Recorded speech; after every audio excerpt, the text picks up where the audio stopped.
BA BSc द्वितीय वर्ष, चतुर्थ सत्र, द्वितीय भाषा हिंदी, प्रश्न पत्र क्रमांक 4 अर्थात सामान्य हिंदी भाग 2 में 4 में आपका पुनः स्वागत है। कल की तासिका में हमने देखने का प्रयास किया था कि मीडिया की भाषा की कौन कौन सी विशेषताएं हो सकती हैं और इस पर बड़े विस्तार से चर्चा की थी, लेकिन डाटा की कमी की वजह से बीच में ही हमें वह छोड़नी पड़ी।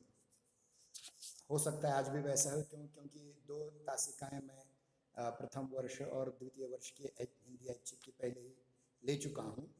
फिर भी कुछ महत्वपूर्ण बातें मैं आपके सम्मुख रखने से पहले एक नियम हमने ये बनाया है कि कौन कौन से छात्र इस तासिका में शामिल होने चाहिए। मैं उनके नाम जल्दी जल्दी गिनता हूँ। बीए के अश्विनी कस्बे, अंजलि गायकवाड़, शुभम दासरे, उसके उपरांत अंकुश वागड़कर, संदीप वानोड़े, सुरेखा खोखले, संदीप पोत्रे, शुभम सुरवसे, पूजा पवार, शिल्पा हुर्दुके, आकाश मैकलवाड़, शंकर तरटे, संतोष चिभोड़े, राजाराम किरवले, विशाल अंभोरे, संतोष शेड़के, आनंद पिंपरे, मारुति झिंगरे, अश्विनी शेरखाने, निशा शेरखाने, प्रतीक्षा वाघमारे, सुमित बगाड़े, प्रतीक्षा शेड़के, अनवर हुसैन शेख, विश्वजीत गुंड, शंकर पवार, नामदेव पवार, ज्योति राउत,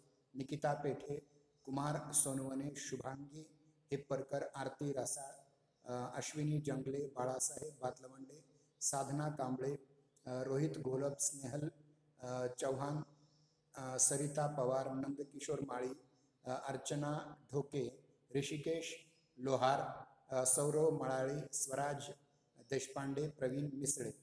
ये हुए बीए के और बीएससी के छात्रों के नाम आपके सम्मुख रखता हूँ। अंकिता देशमुख, रोहित कांबळे, प्रतिमा पाटोळे, आवेद शेख, आलिशा पठान, सहदेव सगर, निदा शेख, अभय अंबेकर, फैजल शेख, उमर पठान, उज़ैर पठान, अल्ताफ शेख, आलिशा शेख, आयशा शेख, आयशा सिलावत, आसमा अत्तार, श्रद्धा वाजुरकर, अनिशा पेठे,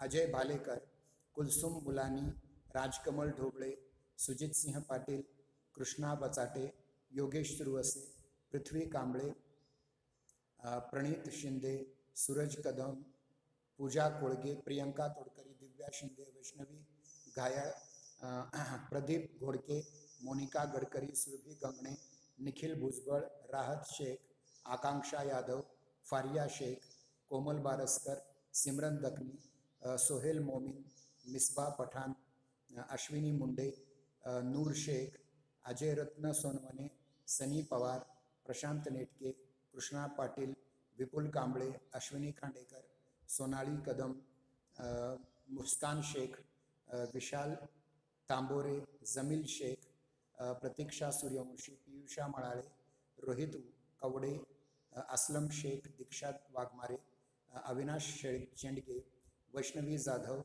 अनिकेत भराटे, शगुफ्ता शेख, ये छात्र हैं। अब हम आज के पाठ का आरंभ करेंगे।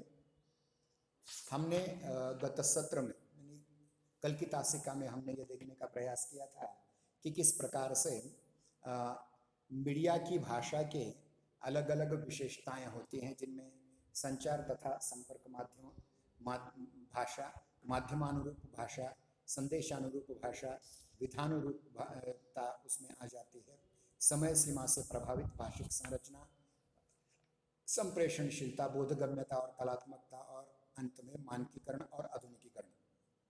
ये जो 9 विशेषताएं हैं, इनमें से कुछ विशेषताएं आपके सम्मुख हमने रखी थी। माध्यमानुरूपता तक रखी थी। उसमें रेडियो की भाषा के बारे में कहा था कि ध्वनि गुणों की सहायता से सामान्य शब्द के माध्यम से बहुत कुछ कहा जा सकता है। यह सुविधा समाचार पत्र की भाषा में नहीं है। दूरदर्शन या टेलीविज़न में लिखित या उच्चरित भाषा के साथ साथ चित्र और चलचित्र की भी अभिव्यक्ति की जा सकती है और ये उसके सहायक तत्व बन जाते हैं। संप्रेषण प्रक्रिया में शब्दों पर जहाँ उतना दबाव नहीं हो रहता, जितना रेडियो की भाषा में पाया जाता है। अतः स्पष्ट है कि माध्यम का स्वरूप उसके भाषाई आधार और माध्यम के संग्राहक मतलब रिसीवर के अनुरूप हर जनसंचार माध्यम का भाषा रूप निर्धारित करता है।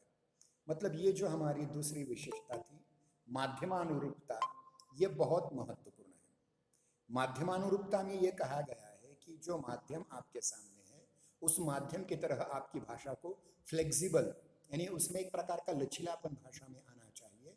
अगर वह मुद्रित माध्यम की भाषा है, अगर वह श्राव्य माध्यम की भाषा है, अगर वह दृक माध्यम की भाषा है, अगर वह श्राव्य दृक्श्राव्य माध्यम की भाषा है या अत्याधुनिक इलेक्ट्रॉनिक माध्यम की भाषा है, तो उसके अनुरूप अपनी भाषा को ढालना होगा। इस प्रकार से यहाँ दूसरी विशेषता समाप्त होती है।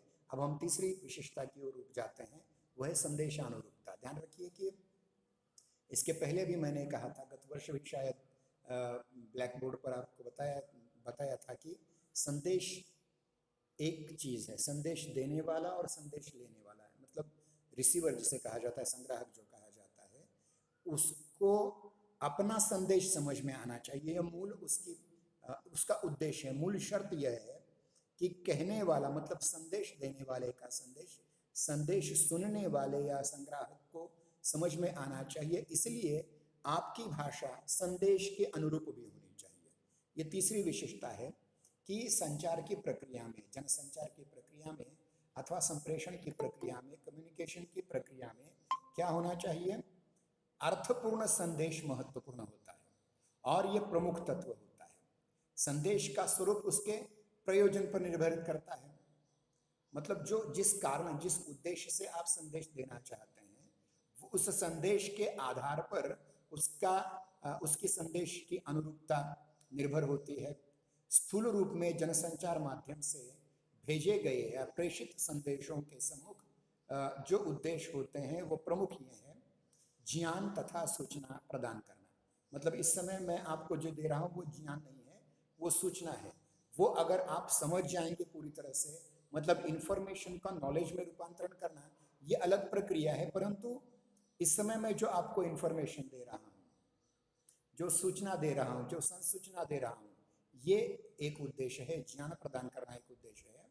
शिक्षा देना, शिक्षित करना, ये भी एक उद्देश्य है। मनोरंजन करना, ये भी एक उद्देश्य होता है। सामाजिक राजनीतिक जागरण करना, ये भी इस संदेश का उद्देश्य होता है। राष्ट्रीय प्रेम भाव का संचार करना, ये भी हमारा एक उद्देश्य होता है। क्योंकि एक व्यापक परिप्रेक्ष्य में अगर देखा जाए तो संपूर्ण देश, संपूर्ण राष्ट्र जिन संदेशों को ग्रहण करता है, जैसे कि नरेंद्र मोदी जी रेडियो पर मन की बात कहते हैं हर महीने के अंतिम रविवार को, तो ये संपूर्ण राष्ट्र को संबोधित होता है। तो देखिए कि यहाँ जो उद्देश्य है संदेश का, वह उन उद्देश्यों के अनुरूप संदेश होना चाहिए और उस संदेश के अनुरूप भाषा निर्धारित करनी चाहिए आपको।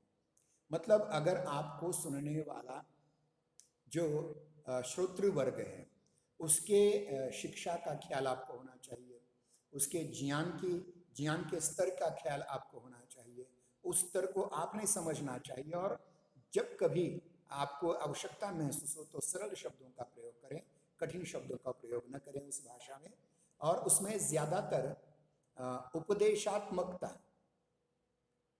का संदेश जो होते हैं, जैसे उपदेश देखिए कि जैसे स्वामी रामदेव जी हैं या अन्य किसी धर्म के किसी धर्मगुरु हैं, वे अगर कोई संदेश देते हैं टेलीविजन पर या रेडियो पर, तो उसका स्वरूप अलग होगा और मनोरंजन का संदेश अलग होगा। मतलब शाहरुख खान क्या कहेगा, अजय देवगन क्या कहेंगे, मनोरंजन क्षेत्र के लोग, लता मंगेशकर क्या कहेंगे, ये उसका संदेश अलग होगा। कहने का तात्पर्य है कि ये करो, ये आदेश जो है वो राजा देगा। उपदेश ऐसा करके देखिए, ऐसा उपदेश देने वाला गुरु होगा, धर्म गुरु होगा। और मनोरंजन के माध्यम से, ध्यान रखिए, मेरे ख्याल से अमिताभ बच्चन जी की जो प्रतिमा है, उन्होंने जो कुछ कहा लोग मान लेते हैं। जैसे कि उन्होंने 2 बूंद जिंदगी की कह दिया तो इतना बड़ा कैंपेन चला एक विशिष्ट रोग के विरुद्ध। और वैसे आजकल बहुत सारे मनोरंजन के क्षेत्र में के लोग भी आगे बढ़ करके कोरोना के विरुद्ध जो उसके महत्वपूर्ण निर्देश हैं वो देने का प्रयास करते हैं। तो वो उसमें संदेश तो होता है, लेकिन एक प्रभावशाली व्यक्ति के द्वारा दिया गया संदेश ये भी बहुत महत्वपूर्ण होता है। उसकी वैसी भाषा होनी चाहिए। कैसी भाषा होनी चाहिए? उस संदेश के अनुरूप। मगर आपको अगर कोरोना के बारे में कुछ संदेश देना है तो वह आपको कठिन अंग्रेजी में, कठिन हिंदी में, कठिन संस्कृत में देकर के काम नहीं चलेगा, क्योंकि आपको सुनने वाले, आपको देखने वाले करोड़ों लोग हैं और करोड़ों लोगों में अनपढ़ लोग भी हो सकते हैं। इसलिए उसे जहां तक हो सके ये थोड़ा बताने की हम कोशिश करते हैं कि संदेश के अनुरूप भी उस भाषा का गठन किया जाना चाहिए और इसकी भाषिक संरचना के मूल में कठिन ध्वनियाँ न हो। खास करके यूं कहेंगे कि उसमें अधिकतर अगर लिखित रूप में संदेश है तो सामान्य जनों के लिए उसमें अधिकतर संयुक्ताक्षर, जिसको मराठी में जोड़ाक्षर कहते हैं, वो नहीं होने चाहिए। मुझे याद आता है कि हमारे पूर्व प्राचार्य थे डॉक्टर बाला साहेब वांगीकर नाम के। उन्होंने नवसाक्षरों के लिए छोटी छोटी पुस्तकें लिखी थी जिसमें किसी प्रकार के संयुक्ताक्षर नहीं थे, अनुनासिक अक्षर नहीं थे। तो एक प्रकार से आपको जो संदेश देना है और जिन लोगों को देना है उसके अनुरूप आपकी भाषा होनी बहुत जरूरी है। अगली बात, चौथी विशेषता है विषयानुरूपता। देखिए, प्रत्येक संचार माध्यम की अपनी कोई विशेषताएं होती हैं, अपनी कोई सीमाएं होती हैं और प्रत्येक संचार माध्यम की अपनी विधाएं होती हैं। मतलब आप लिखित रूप में नाटक लिख सकते हैं, एकांकी लिख सकते हैं, कहानी लिख सकते हैं, उपन्यास लिख सकते हैं, अनेक विधाएं लेखन में होती हैं। लेकिन रेडियो के क्षेत्र में देखिए, उसे कहा जाता है कौटुंबिक श्रुतिका, या जिसको हिंदी में रेडियो नाटक या रेडियो वार्ता कहा जा सकता है। उसका अलग रूप होता है। टेलीविजन सीरियल या वेब सीरीज अलग चीज होती है। तो प्रत्येक माध्यम की अपनी विशिष्ट विधा होती है और उस विधा के माध्यम से हम संदेश दे सकते हैं और वह विधानुरूपता उसमें आ जाती है। उदाहरण के लिए समाचार एक ऐसी विधा है जो समाचार पत्र में छपती है, रेडियो में भी वो छपती है, रेडियो में भी वो सुनाई जाती है, लेकिन उसका स्वरूप अलग होता है। दूरदर्शन पर भी वो समाचार दिखाए जाते हैं, सुनाए जाते हैं, वो भी थोड़ी सी अलग होती है। मतलब एक ही समाचार आपको मुद्रित माध्यम में, मतलब वर्तमान पत्र में, दूसरा विधा बदल करके उसकी रेडियो में आ जाएगी और फिर बाद में वो, इसीलिए आपके पाठ्यक्रम में देखिए समाचार लेखन रखा है, रेडियो वार्ता लेखन गया है और फीचर लेखन, ये 3 प्रकार आपके पाठ्यक्रम में रखे गए हैं। इन सब का क्या अलग अलग अर्थ है, इसको भी हमें समझने की कोशिश करनी है। प्रत्येक माध्यम समाचार ही बताता है, मतलब पेपर में भी समाचार छप करके आते हैं, रेडियो भी समाचार सुनाता है, टेलीविजन पर भी समाचार दिखाए जाते हैं, लेकिन सबकी भाषा एक जैसे नहीं होती, ध्यान रखिए। अब देखिए, दूरदर्शन की ये व्यापकता है कि उसमें कम शब्द बताने पड़ते हैं, क्योंकि वहाँ दृश्य देख रहे हैं। समझिए किसी बाढ़ का दृश्य है, बाढ़ का दृश्य है, इतने लोग बह जाए, तो आप केवल देखने से उसकी विभीषिकता को समझ सकते हैं, लेकिन रेडियो में वो मर्यादा आ जाती है, इसलिए वो शब्दों में उसकी विभीषिका को ज्यादा खतरनाक रीति से समझाने की कोशिश करेगा। और आगे चल करके अगर देखें मुद्रित माध्यम में, तो उसके प्रमाण में इतने लोग बह गए, इतने नुकसान हुए, आपको वहाँ सांख्यिकी को देना भी जरूरी पड़ेगा। इसलिए कि प्रत्येक माध्यम के अनुरूप, प्रत्येक विधा के अनुरूप एक ही समाचार आपको मुद्रित माध्यम में अलग रीति से उसकी भाषा होगी, रेडियो में उसकी अलग भाषा होगी और दूरदर्शन पर भी उसकी अलग भाषा हो सकती है। इतना ही नहीं, रेडियो में केवल एक ही समाचार ही होते हैं ऐसा नहीं, रेडियो में समाचार होते हैं, रेडियो में वार्ताएं होती हैं, मनोरंजन के कार्यक्रम होते हैं। अगर आप रेडियो के दीवाने हैं, हम तो बचपन से रेडियो सुनते हुए आए हैं, अगर आपको बचपन से इस रेडियो को आपने सुना होगा तो आपने बहुत मनोरंजनात्मक कार्यक्रम भी इस पर सुने होंगे, मतलब बहुत शिक्षा के भी कार्यक्रम उस पर सुने होंगे आपने, कुछ कौटुंबिक श्रुतिकाएँ सुनी होंगी, वार्ताएं सुनी होंगी। और हर शनिवार को सुबह 8 बज कर के 8:10 तक दर्पण नाम का उस्मानाबाद केंद्र, रेडियो केंद्र पर एक हिंदी का कार्यक्रम होता है, उसमें मेरे 10-20 कार्यक्रम हो चुके हैं, आज भी वो कार्यक्रम हो रहे हैं या अनेक विद्वानों के होते हैं, तो उसका एक अलग स्वरूप होता है, ये भी आपको देखने की जरूरत है। मतलब देखिए कि रेडियो में भी समाचार की भाषा अलग होगी, रेडियो वार्ता की भी भाषा अलग होगी, मनोरंजन के कार्यक्रमों की भी भाषा अलग होगी, अन्य कार्यक्रमों की भी भाषा अलग होगी। उसी प्रकार से टेलीविज़न में समाचारों की भाषा अलग होगी, धारावाहिकों की भाषा अलग होगी, गेम शो की अलग भाषा होगी, कौन बने करोड़पति जैसा, या टॉक शो की भी का भाषा अलग होगी। रजनी नाम का पुराने ज़माने में था एक टॉक शो जो प्रिया तेंदुलकर चलाती थी। तो इस प्रकार से देखिए कि प्रत्येक विधा, मतलब जैसे साहित्य में कविता, कहानी, उपन्यास, एकांकी, नाटक, निबंध, रेखाचित्र, संस्मरण, जीवनी, आत्मकथा जैसी विधाएं हैं, वैसे प्रत्येक माध्यम की, रेडियो की भी अनेक विधाएं हैं और उसमें भी अलग अलग प्रकार की भाषा का प्रयोग किया जाता है। भाषा एक ही है, लेकिन उसकी जो शब्दावली है, उसके जो वाक्य संरचना है, उसकी जो ध्वनि संरचना है, उसकी पद संरचना है, जो अलग अलग होती रहेगी उस विधा के अनुरूप, जिस विधा को ये स्वीकार कर रहे हैं। जैसे अभी मैंने कहा था कि रेडियो में की समाचार की भाषा अलग होगी, उसके उपरांत वार्ताओं की अलग भाषा होगी, मनोरंजनात्मक कार्यक्रमों की भाषा अलग होगी। उसी प्रकार टेलीविज़न में भी समाचारों की भाषा अलग होगी, धारावाहिकों की भाषा अलग होगी। मैं धारावाहिकों के वर्गीकरण की अगर वो जाऊँ तो पौराणिक धारावाहिकों में थोड़ी संस्कृत भाषा आएगी। अगर कोई मनोरंजनात्मक धारावाहिक है जैसे अलिफ लैला, जैसे उसमें अरबी फारसी शब्दों की भरमार होगी। अगर आप उसमें कोई आज के कॉरपोरेट क्षेत्र की कोई बात करें तो उसमें अंग्रेजी शब्द ज़्यादा आ जाएंगे। तो ये बहुत ज़रूरी है कि उसको समझें। फिर कौन बने करोड़पति जैसा गेम शो हो, या फिर मनोरंजनात्मक कार्यक्रम हो, कपिल शर्मा शो जैसा कार्यक्रम हो, तो उसकी भाषा अलग बन जाएगी। टॉक शो जैसे हैं उनकी स्टैंड अप कॉमेडी की भाषा अलग हो जाएगी। उसी प्रकार से प्रत्येक माध्यम की, प्रत्येक विधा की भाषा यहाँ अलग हमें दिखाई देती है। उसके उपरांत अगर हम देखें तो समय सीमा से प्रभावित भाषिक संरचना। देखिए, मैं यहाँ हमारे आदरणीय प्रमोद महाजन जी का उदाहरण देना चाहूँगा। प्रमोद महाजन जी बीजेपी के बहुत बड़े स्पोक्स पर्सन थे, बहुत बड़े प्रतोद थे, और वे जब भी किसी माध्यम के आगे जा कर के कोई बात बीजेपी के रखना चाहते थे, अब यहाँ राजनीतिक बात नहीं उठाएंगे, हम केवल भाषण बात उठाएंगे, तो वे अगर कुछ बाइट्स देते थे टेलीविज़न के लिए तो उसकी वो तैयारी 2-4 घंटे करते थे पहले। अगर रेडियो को देनी थी तो उसकी अलग से तैयारी करनी पड़ती थी उनको। अगर वे समाचार पत्र को कोई मुलाकात देने वाले हैं तो उसकी भी तैयारी वो अलग करते थे। ये एक अच्छे भाषाई वक्ता, जैसे अटल बिहारी हो, प्रमोद महाजन जी हो, और बहुत सारे अच्छे अच्छे वक्ता हैं हर पक्ष में।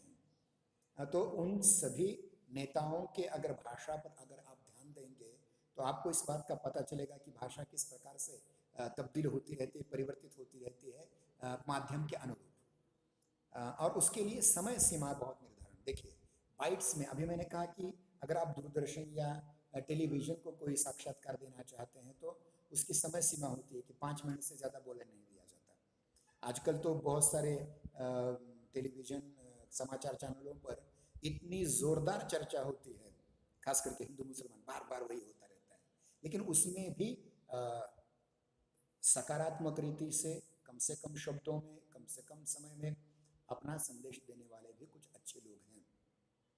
ये बहुत ज़रूरी चीज़ है, ये आपको समझना चाहिए कि कौन सी बात कितने समय में आपको पूरी करनी है। समय ध्यान रखिए। अगर स्लॉट, मैंने कल ही एक पुणे के एक एफएम चैनल को मैंने एक मुलाकात दी, तो उसमें थी कबीर की बातें, और कबीर की बातें करते समय मेरी जो तैयारी है एक अध्यापक के रूप में, मैंने बहुत तैयारी की थी, और उन्होंने केवल 5 मिनट में मुझे बोलने के लिए कह दिया तो बहुत सी बातें छूट गई। मुझे पहली बार लगा कि अगर उन्होंने मुझे पहली बार कहा होता कि 5 मिनट में ही आपका वक्तव्य करना है, तो बहुत सी अमहत्वपूर्ण बातें मैं वहाँ नहीं कहता है, और जो महत्वपूर्ण बातें पीछे रह गई हैं ये मेरी समझ नहीं आती। मतलब ये भी सीखने की उम्र है, मतलब उम्र चाहे कितनी भी हो, इंसान कुछ नया नया सीखता रहता है।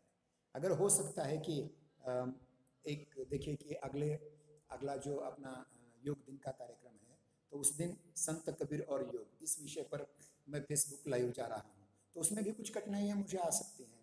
तो ये ज़रूर करना चाहिए, हमें समझना चाहिए कि किस विधा के अनुरूप किस इसमें समय का ख्याल रखें। देखिए, हर संचार माध्यमों की हर विधा की अपनी एक अवधि निर्धारित होती है, कालावधि। विशेष करके समाचार, विज्ञापन आदि विधाओं की, समाचार चाहे समाचार पत्र के हों, रेडियो के हों, दूरदर्शन के हों, टेलीविजन के हों, उनकी एक निश्चित अवधि होती है। विशिष्ट अवधि में नियत सूचनाओं को प्रेषित करना हो तो शब्द चयन, वाक्य विन्यास में अंतर आ जाता है, पदों के संरचना में अंतर आ जाता है।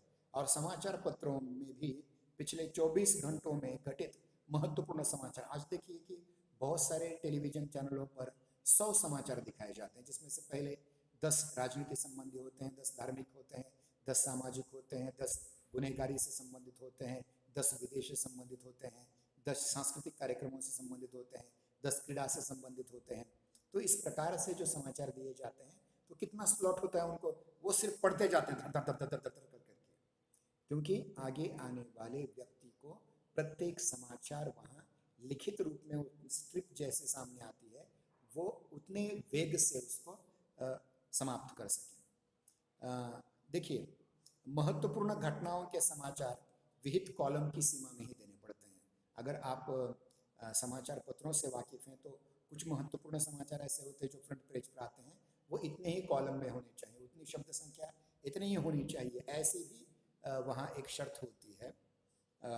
इतना ही नहीं, अगर कोई पत्र में, एक पत्र में आप अपना संदेश लिख करके डाक द्वारा भेजते हैं तो विस्तार से लिखेंगे आप, लेकिन वही बात टेलीग्राम में लिखनी है।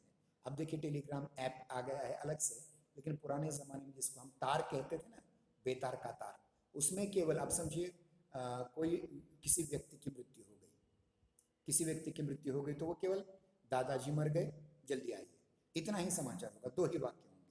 लेकिन अगर यही पत्र दादाजी के मरने के 24-25 दिन के बाद अगर किसी अमेरिका में बैठे हुए अपने संबंधी को लिखना है तो इस तरह से आप लिख सकते हैं कि दादाजी को ये रोग थे, इनके इस डॉक्टर के पास उनका इलाज चल रहा था, ये दवाइयाँ उनको थी, लेकिन फिर भी कुछ लागू नहीं हो पाई, एक ऑपरेशन भी करना पड़ा, फिर भी वो चल बसे।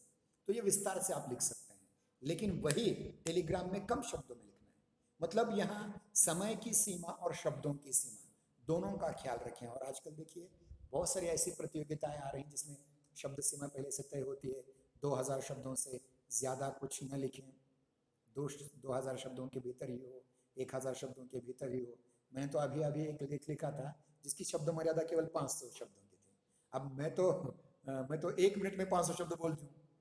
लेकिन होता यह है कि जब आप समय की सीमा और शब्दों की सीमा का एक क्या कहते हैं उसके लिए एक निर्धारण कर लेते हैं तो वह बहुत महत्वपूर्ण होता है। इसलिए संक्षेप में बातें कहने की ज़रूरत होती है और इसमें भी भाषा रूप में अंतर हो जाएगा। इसमें देखिए 2 शैलियाँ भारत में हैं, एक है व्यास शैली और समास शैली। व्यास जी का नाम आप जानते हैं, जिन्होंने महाभारत और 18 पुराण लिखे हैं। उन्होंने हर बात को बहुत बढ़ा चढ़ा करके विस्तार से कहा है, उसको व्यास शैली कहते हैं, और उसी को संक्षेप में कहना तो उसे कहते हैं समास शैली। तो ये दोनों शैलियों में आपको बोलने आना चाहिए, लिखने आना चाहिए। परीक्षा में भी कुछ ऐसे प्रश्न होते हैं जिनके उत्तर 50 शब्दों में लिखिए, 100 शब्दों में लिखिए, कभी कभी तो एक ही शब्द में लिखना पड़ता है वस्तुनिष्ठ अगर हो तो। ये भी आपके ध्यान में होना चाहिए कि समय की सीमा और शब्दों की सीमा का हमेशा ख्याल रखें। अगली विशेषता है मीडिया की भाषा की, वह है संप्रेषणशीलता, जिसको संप्रेषणशीलता को हम कहते हैं कम्युनिकेशन। ये जो कम्युनिकेट करना है आपको, तो देखिए कि संचार माध्यमों के संदर्भ में सर्वाधिक जटिल समस्या होती है संप्रेषण की। मतलब अगर आपका श्रोतृ वर्ग, आपका संदेश संग्राहक वर्ग, संदेश संग्राहक वर्ग जो होता है, अब आ रही है आवाज? हाँ, किसी ने अभी लिखा था कि आवाज नहीं आ रही है, अब आ रही है क्या?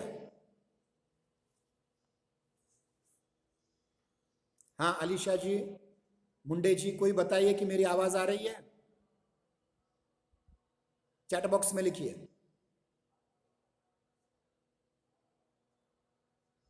ठीक है, ठीक है, ठीक है, ओके। पीयूष मणाले जी, धन्यवाद।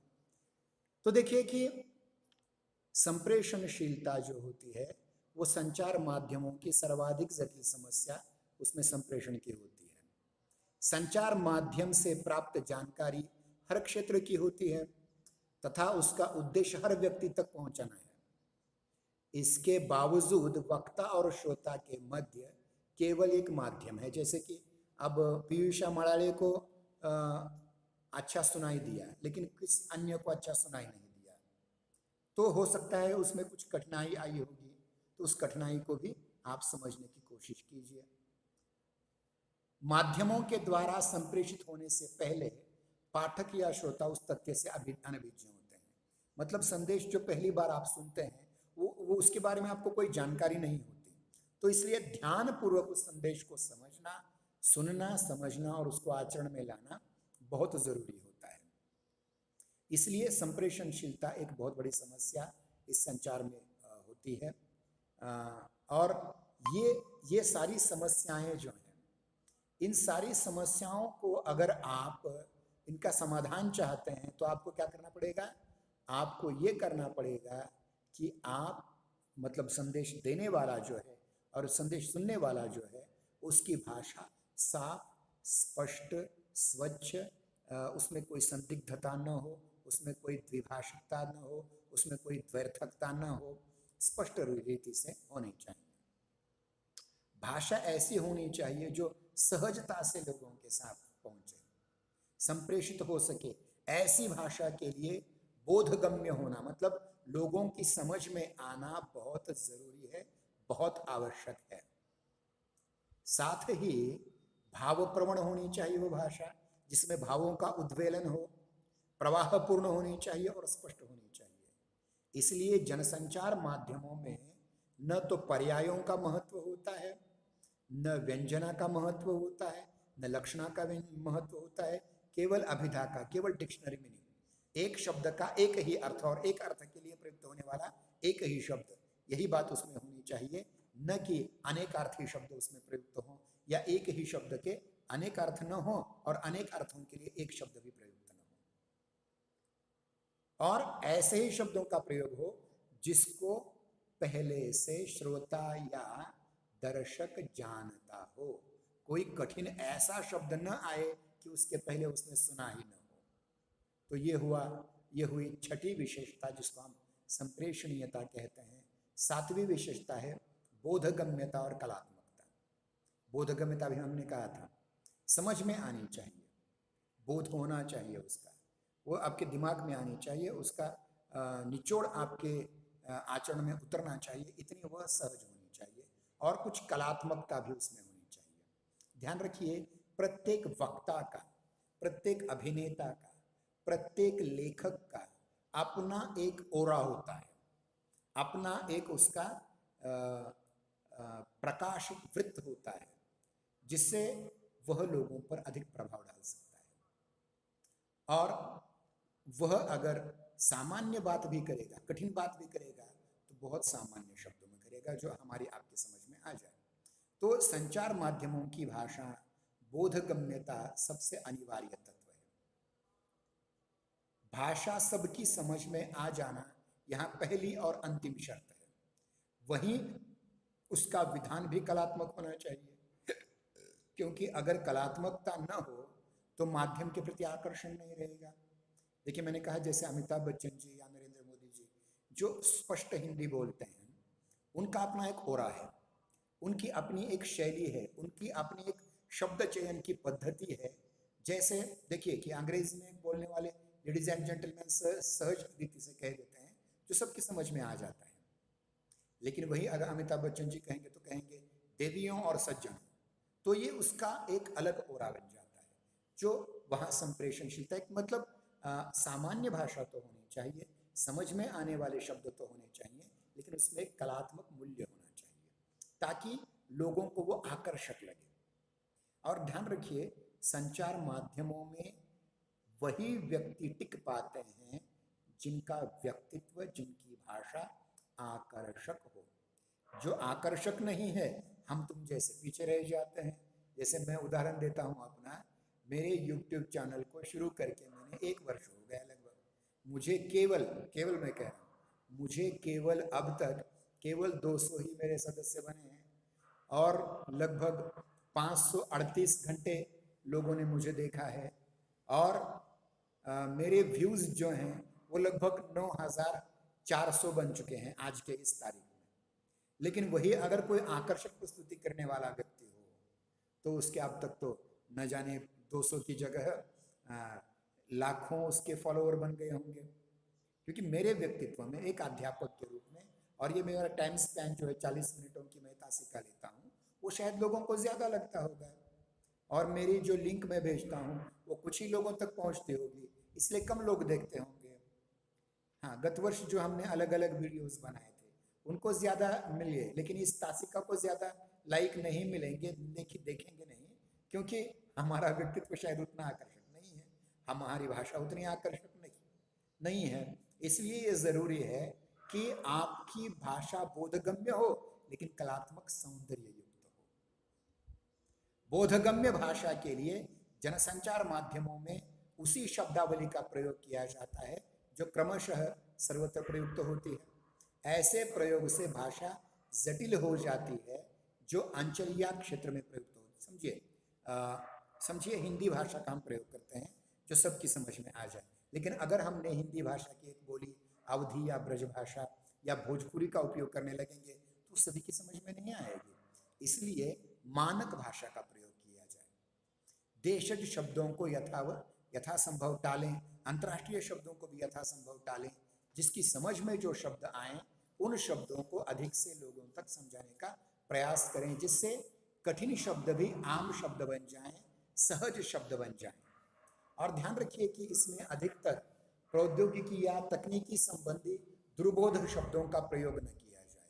तो वही माध्यम, चाहे आपका मुद्रित माध्यम हो या रेडियो जैसा श्राव्य माध्यम हो, दूरदर्शन टेलीविजन जैसा दृश्यश्राव्य माध्यम हो, या फिर आज के सामाजिक माध्यम हो, इनमें जिस भाषा का प्रयोग आप कर रहे हैं वो कलात्मक होना उसकी पहली शर्त है, लेकिन उससे भी ज्यादा है कि वो लोगों की समझ में आ जाए, वो बोधगम्य हो। इसके उपरांत एक महत्वपूर्ण बात यह है कि संचार माध्यमों में प्रयुक्त होने वाली भाषा में अधिकतर तत्सम शब्दों का प्रयोग न करें। जो संस्कृत के सीधे शब्द हैं उनका शब्द प्रयोग न करें। जो तद्भव मतलब जो प्राकृत और अपभ्रंशों के माध्यम से शब्द आए हैं संस्कृत के, उनका प्रयोग करें। और कृत्रिम भाषा का प्रयोग भी न करें। कृत्रिम भाषा न हो, सहज भाषा हो, प्राकृतिक भाषा हो, कोई जानबूझ करके कठिन कठिन शब्दों का शब्द जंजाल उसमें न हो, तो वो भाषा आपकी माध्यमानुरूप हो जाएगी, बोधगम्य हो जाएगी, कलात्मक हो जाएगी। उसके उपरांत एक और बात है कि 8वीं विशेषता यह है कि आपकी भाषा कैसी होनी चाहिए, वह मानक भाषा होनी चाहिए, जिसको हम अंग्रेजी में स्टैंडर्ड लैंग्वेज, मराठी में प्रमाण भाषा कह सकते हैं, वैसे शब्द होने चाहिए। हिंदी का श्रोतृवर्ग बहुत बड़ा है, हिंदी के बोलने वाले लोग बहुत ज्यादा हैं। मतलब अगर आप कोई बात ब्रज भाषा में कह देंगे, अगर कोई बात अवधी में कह देंगे, भोजपुरी में कह देंगे, निमाड़ी में कह देंगे, हरियाणवी में कह देंगे, तो वो बड़े श्रोतृवर्ग तक नहीं पहुंचेगी, क्योंकि वह उसकी आंचलिक प्रादेशिक बोली है। उसकी जगह आप हिंदी के मानक शब्दों का प्रयोग कीजिए, मानक भाषा का प्रयोग कीजिए, ताकि वह ज्यादा लोगों तक पहुंचे। इसलिए माध्यम संदेश के माध्यमानुरूप, संदेशानुरूप भाषा होने के साथ साथ भाषा का जो केंद्रीय रूप होता है, जैसे मराठी में भी देखिए, अगर मराठी बात हम कर रहे हैं तो उसमें ज़्यादातर बोली भाषा के मतलब कोंकणी के शब्द, खानदेशी के शब्द, मराठवाड़ी के शब्द, या जिसको हम वैदर्भी भाषा कहते हैं, उसके शब्द न आकर के जो जिसे प्रमाण मराठी कहा जाता है उसके शब्दों का अगर आप प्रयोग करेंगे तो आपको वो माध्यम के अनुरूप ज़्यादा होगी और आप ज़्यादा लोगों तक पहुंच पाएंगे। उसके उपरांत साहित्य में हर रचनाकार अपनी विशिष्ट शैली, विशिष्ट शब्दावली का प्रयोग करता है। उसमें व्याकरण की सीमा नहीं होती, लेकिन हमें व्याकरण की सीमा डालनी पड़ेगी और व्याकरण की मर्यादा को बिल्कुल तोड़ना नहीं है। प्रमाण भाषा तो होनी चाहिए, मानक भाषा भी होनी चाहिए, व्याकरण सम्मत भाषा होनी चाहिए, परिनिष्ठित भाषा होनी चाहिए, जिसमें गंवारूपन न हो, जिसमें आंचलिकता न हो, और चाहे वो कोई भी भाषा हो। जनसंचार माध्यमों की भाषा वैसे कूट मिश्रित होती है, और ये कूट मिश्रण की जो प्रवृत्ति है अधिकतर दूरदर्शन या टेलीविजन में प्राप्त होती है, उसकी भाषा में प्राप्त होती है। इसलिए अधिक से अधिक आपको क्या करना पड़ेगा कि इस प्रकार की मानक भाषा का प्रयोग करें, गंवारूपन देहातीपन उसमें न हो, सर्व प्रचलित संदेश उसमें हो और जनसंचार माध्यमों की भाषा का सर्वमान्य स्तर उसमें हो। यही मानक रूप कहलाता है। अंतिम बात, आधुनिकीकरण। प्रत्येक संचार माध्यम आज आधुनिक बन रहा है। रेडियो में भी परिवर्तन हो गए हैं, दूरदर्शन में भी परिवर्तन हो गए हैं, लेखन में भी परिवर्तन हो रहे हैं, मुद्रण में भी परिवर्तन हो रहे हैं। इसलिए किसी भी संदेशदाता को अपने संग्राहक तक पहुंचने के लिए अलग अलग प्लेटफॉर्म्स मिल रहे हैं, अलग अलग गतिविधियां उस तक पहुंच रही हैं और इसलिए नवीन आविष्कारों का भी प्रयोग हमें करना पड़ रहा है। इसलिए हमारी भाषा में भी उस नवीन आविष्कारों की शब्दावली का, आधुनिक शब्दावली का अधिक से अधिक प्रयोग होना चाहिए। इस प्रकार की प्रक्रिया में ऐसी ही शब्दावली गृहीत हो जो आधुनिक शब्दावली लिए हो, उसमें प्राचीन या फिर मध्ययुगीन शब्दों का शब्दावली को यथासंभव टाला जाए। इतना ही कह करके हम आज की इस तासिका को समाप्त कर देते हैं। धन्यवाद। जय हिंदी, जय नागरी। कल मिलेंगे इसी समय।